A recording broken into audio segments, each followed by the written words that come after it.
Students, my name is Professor Allison Bossert, and I would like to welcome you to English C1000 Academic Reading and Writing. In today's presentation, I am going to go over our course and the course outcomes. I'll review specific parts of the syllabus. I'll talk about our course structure, my communication policy, and just give you kind of some basic information on technical assistance since this is an online asynchronous course. So here's a little bit of information about me. You can see a picture of, or I guess I should say pictures of my family, um, including my dog. He is definitely part of the family as well. My two kids, Charlie and Sammy, they are almost exactly 3 years apart. They're both December babies, right around Christmas time. So December is a busy and expensive month for us. So just a little bit more about me. I have about a decade of experience in the classroom. So I have taught middle school, I've taught high school, and now I teach college. I was a public school teacher for a while.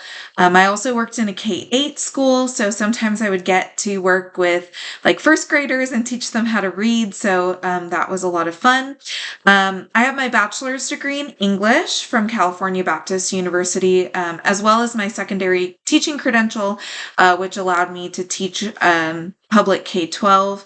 And then I have my master's from Arizona State University.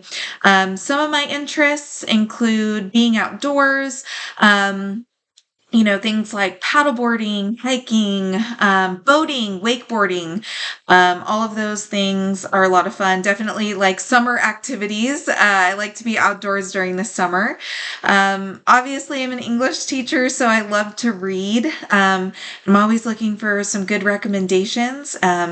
So if you have any, good books that you've been reading, I'd love to hear it. I also like to read, books that are being adapted into movies or TV shows. So shoot me a message and let me know if you have any recommendations. I also am an avid crocheter, and I have been doing that for probably over 25 years now, and I love it. And as an Orange County native, of course, I am an Angels baseball fan, even though they really haven't won anything in a very long time. I was at the 2002 World Series. I was at every single home game. And so I don't know if we'll see an Angels team in the World Series during my lifetime, but at least I can say that I went to the one and only, right? So that's a little bit about me. Let's talk about our course. So in this course, you're going to learn about academic reading and writing, obviously, as the course is titled.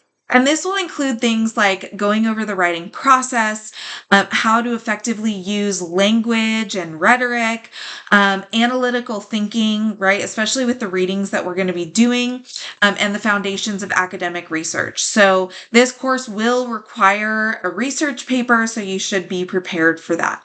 This is an online asynchronous course, and so the course materials will be given to you weekly. However, this isn't, like you get all 16 weeks or whatever and you complete it whenever you want. There are deadlines. I do have weekly deadlines, and each module will be released to you on Mondays.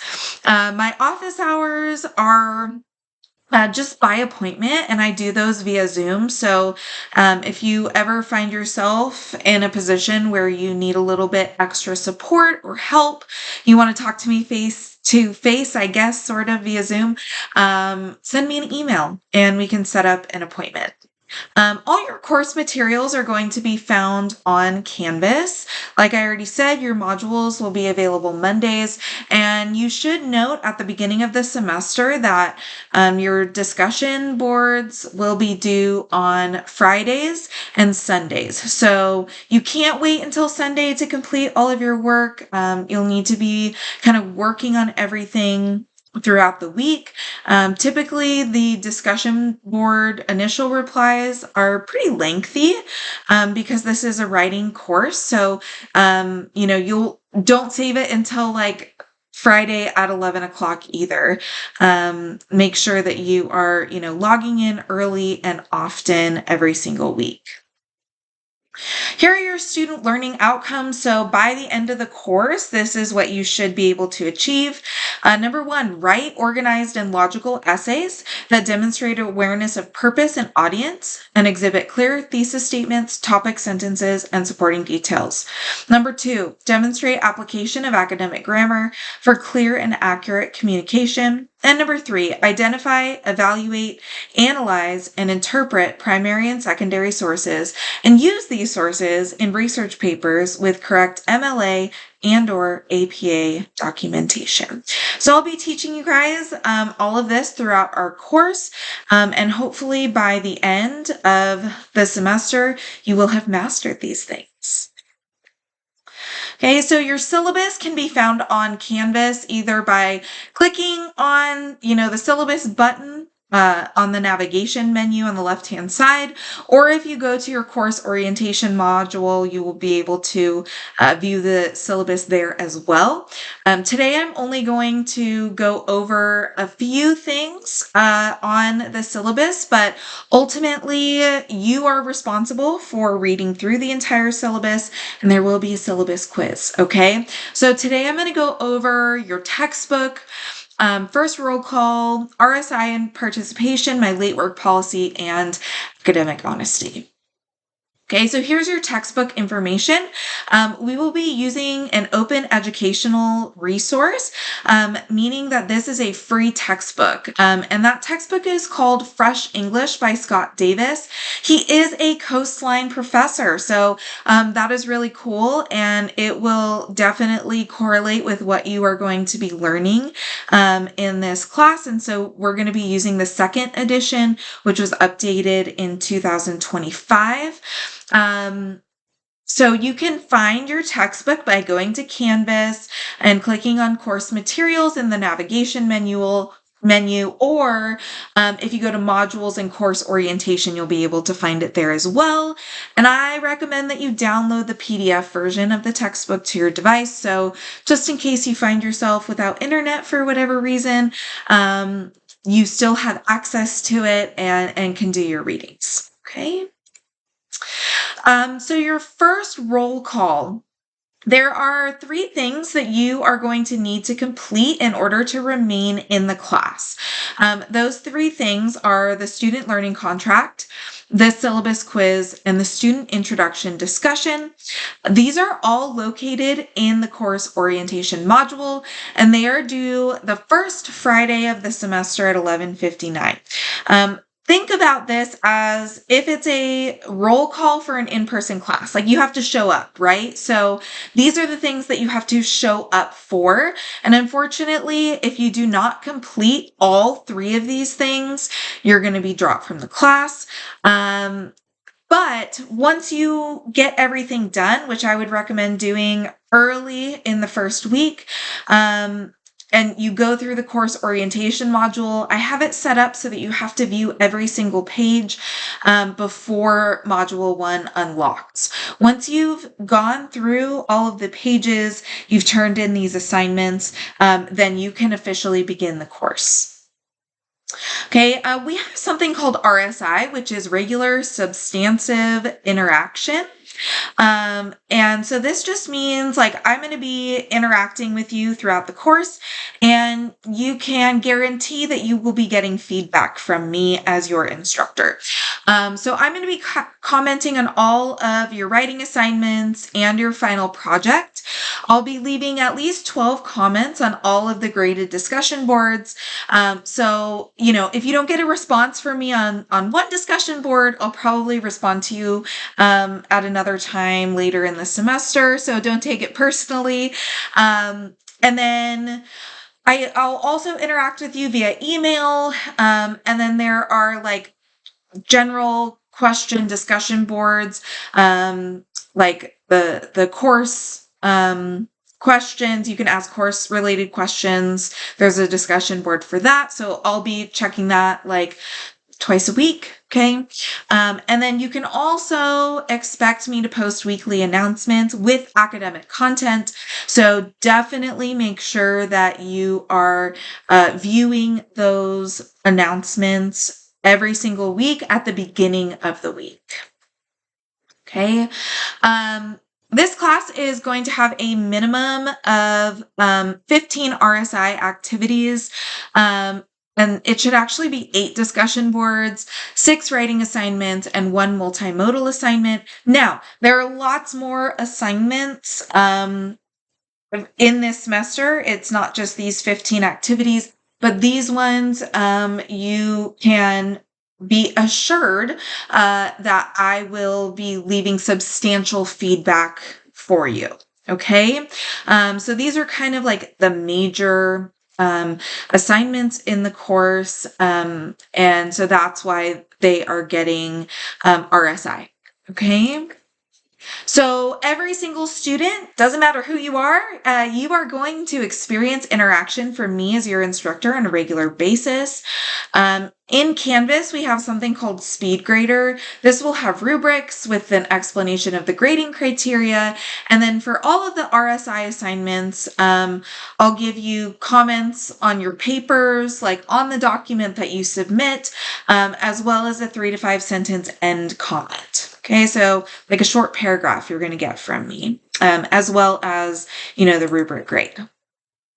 Now, that's how I'm going to participate in this course. Here's how you should be participating in this course. You need to be checking Canvas and your email several times a week, and this includes your Canvas inbox. I would say please log in every single Monday to check announcements and to see what the layout of the module is going to look like for the week. You will be expected to participate in discussion forums where you'll, post a response by Friday evening before midnight, and then you'll respond to 2 classmates by Sunday before midnight. Make sure that you're proofreading. And I certainly welcome all kinds of linguistics and language, so depending on like maybe what your first language is, or, your culture, things like that. I certainly want to be able to celebrate all of our language differences as well. But if, you find anything amiss, feel free to edit it. Make sure that you're dialoguing cordially with your classmates. Sometimes you might disagree with them, and that's okay. That's part of what this class is about, right? We're going to be doing a lot of critical thinking. So just remember that tone can be difficult to interpret or discern. When you're reading a stranger's post, right? You're not talking to this person face to face. Maybe you're not best friends with them, or maybe you are, I don't know. But more likely than not, these are strangers, right? And we're going to get to know each other over the course of the semester. So just make sure that you have, a friendly tone. Okay, here's my late work policy. You are expected to submit discussion and assignments on time. Time management, is a really big thing for college students and being in a college class. So, I do accept late work. And so what I'm going to do is I'll accept it up to 5 days late. If you submit your assignment Sunday at 1:00 a.m., that's technically like the next day. So that'll be a 10% reduction. Tuesday will get a 20% reduction, Wednesday 30%, Thursday 40%. And then if you submit it before like that Friday, before 11:59, you can get a 50% reduction, but after that, the assignment will close. And so, I know things happen, life happens, and that's okay. So just know that you can turn in late work. And if there seems to be something amiss, you're not sure about your submission, make sure that you're reaching out to me at least 24 hours before the deadline of an assignment to make sure that it was uploaded. But that's only really if you can't confirm that it worked, right?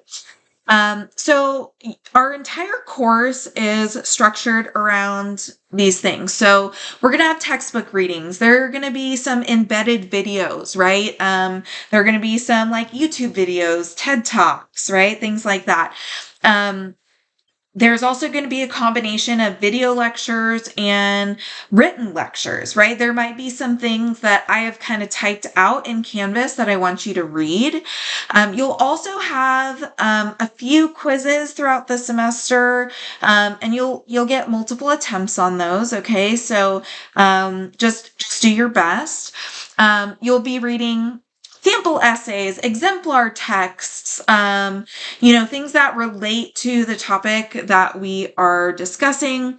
You'll have discussion boards pretty much every week, minus like probably 2 or 3. You'll have 6 big writing assignments total. You'll have reflection journals. I know it says essays, but they're journals. And you'll be able to see the instructions on those in Canvas, and then you'll have a final project. And so all of this will amount to 1,000 points. So, as you're going through the semester, and you're thinking like, hey, if I get this grade on this assignment, how's it going to affect my grade? You can use that like 1,000 point scale. And I don't do like weighted grades. Everything is just kind of weighted by the amount of points for various assignments. Okay. Now, academic honesty is incredibly important to me. So we are in an online class, so you are going to be using digital tools. And this includes perhaps artificial intelligence systems, generative AI. And I want to make sure that we are doing this in a way that supports our learning and aligns with the course objectives. So we definitely don't want to outsource our thinking to generative AI. And you'll be able to see like within each assignment sort of what is appropriate for you to use generative AI and what is not. And if you do use it, you are required to disclose your use of it and include a link to your conversation with the chatbot. So definitely make sure that you are saving those links or downloading those transcripts when you are engaging with generative AI for this class. Okay, so generative AI is going to be pretty limited in this course in order to be able to meet our student learning outcomes. And so you are welcome to use generative AI to fine-tune your research questions and check grammar and style. Right? So research questions and feedback is pretty much it for this course. So if you do one of those 2 things, then please disclose that and provide the transcript or the link to the conversation with the chatbot, whether that's ChatGPT, Google Gemini, Claude, any of those kinds of systems. Okay, now, this is where you should not be using generative AI in this class. Generative AI should never impersonate you. It should never compose discussion board responses. It certainly should not be used for peer review. And there's a huge issue with like privacy and things like that when you are like you're looking at another student's writing and you are putting it into generative AI. When you're doing that without the student's permission, that's a huge privacy issue. And so we don't want to get into that kind of situation.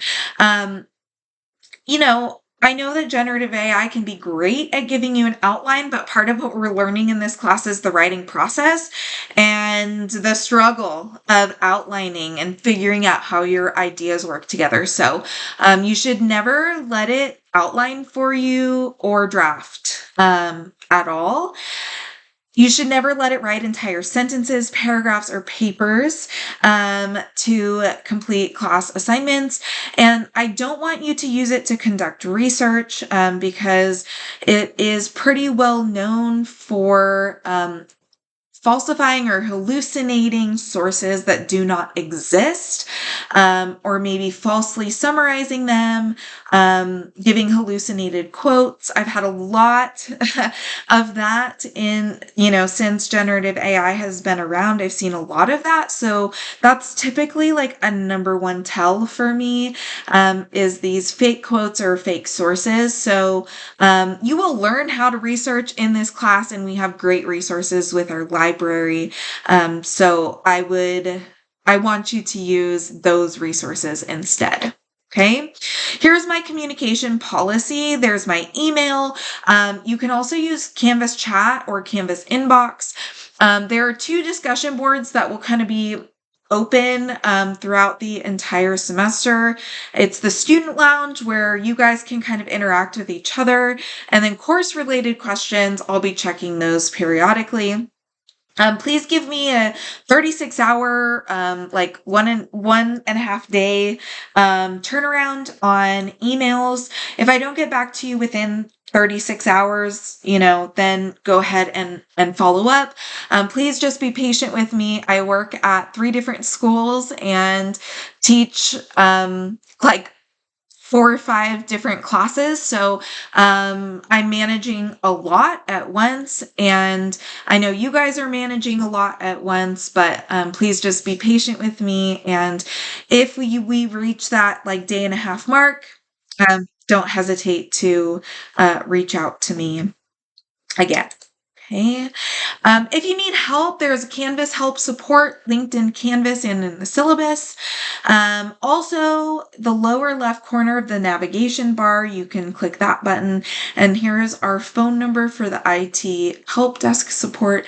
I often have to ask IT for help, and they are very responsive. So please utilize them. Okay. So this is kind of the information that I have for you on this class. Please make sure that you guys are going through and reading the syllabus. Don't forget the student learning contract, the syllabus quiz, and the course introduction if you want to stay in this class. I am really looking forward to a wonderful, wonderful semester with all of you.